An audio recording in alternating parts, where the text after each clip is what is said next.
Let's talk about the pros and cons of adult content creation.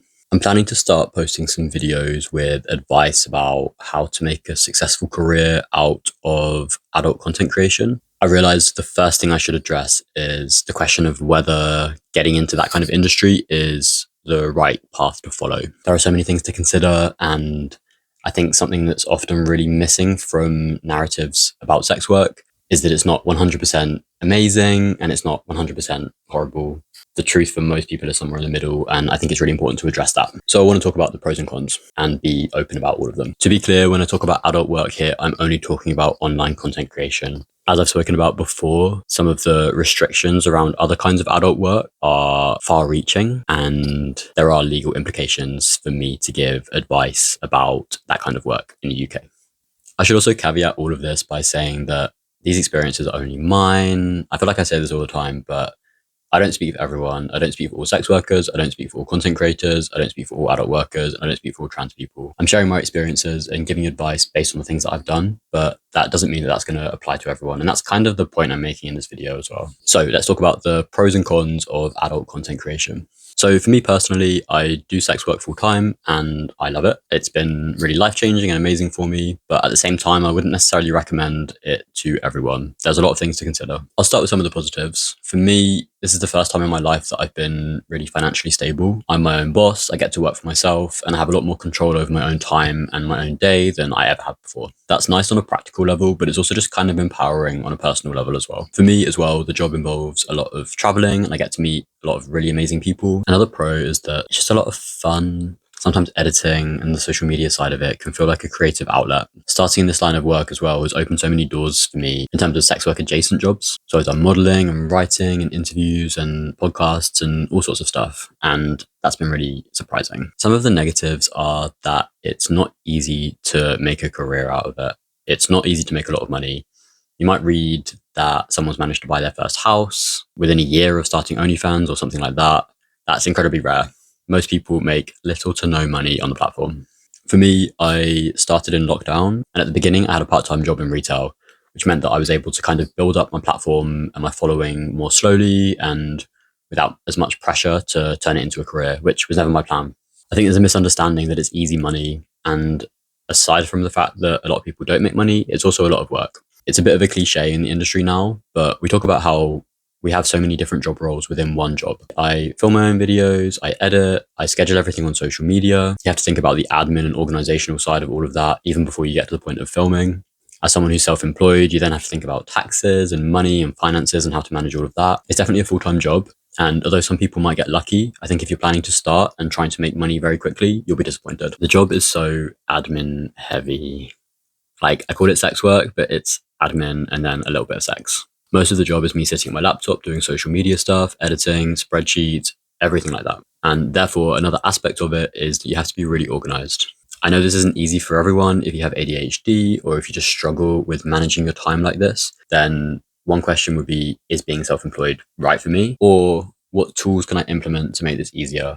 I use a lot of social media schedulers and things like that so that I can just block out that day, schedule everything for the month, and then not think about it. I'll talk about all of that in a later video. But if you know that you don't have that kind of self-determination or discipline to get up each day and force yourself to work a 9 to 5 or whatever hours you decide are right for you, then maybe content creation would be a bit of a struggle. The other aspect of that is if you work a PAYE job, you turn up and then maybe if you have a slow day, depending on what the job is, you'll still get paid for that day. In this kind of industry, same as most self-employed people, if you show up and don't put your all in, then you don't get anything back from it. Something else that I think is really important to be aware of is that when you're posting adult content, your body becomes a product in a way that can be quite difficult to deal with. I'm not just talking about nasty comments from people online, although that's part of it. I'm talking about spending hours each day editing videos of yourself, or one post doing really well, and then the next day one doesn't do as well, and you think, is it me? Is it my body? I think for me, I've become quite good at being able to separate those things. A lot of it is just the algorithm, and you have to be able to put that aside and say, there's not much I can do about that. This is just how things work on social media. It's how things work online. But at the same time, it can be quite demoralizing to put a lot of work into a video and see it perform badly or get nasty comments about it. Obviously, sometimes that bullying can turn into targeted harassment. And as a trans person, I know this better than a lot of people. Honestly, it doesn't bother me anymore, but you have to ask yourself, if you're thinking of starting out in this kind of industry, how well am I going to be able to cope with that? If I'm getting the same nasty comments, the same type of nasty comments every day, how thick is my skin, basically? Another important thing to think about is the stigma.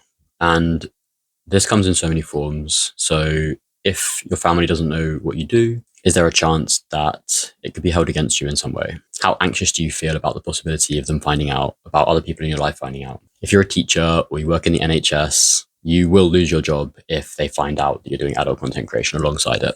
There's also the stigma from general society. And when I talk about that, I don't necessarily mean random people that I meet on the street, most of whom are incredibly accepting and really don't care. I mean more institutions and the government. You'll have issues with bank accounts. You'll have issues with registering as self-employed. You can't be direct about what you do. There's so many things, again, which I'll address in later videos, but it's all things to consider. I feel like this video has been really negative about it, as if I'm trying to put people off, and that's really not what I'm trying to do. As I said, for me, it's been amazing. And if you think it sounds right for you, then it really could be amazing. I just don't want to ignore the negatives at the same time. For me, I think my success has been based partly on my personality, which does lend itself well to the admin and that kind of self-discipline side of the work. It's also privilege and luck. I got in at the right time. I benefit from a lot of other privileges in my life, which make it easier for me to do this kind of work. So much, but basically can be summed up by, it really depends on you and your individual circumstances. I'm sharing my experiences and my opinions, not to say you should definitely do this or you definitely shouldn't do this,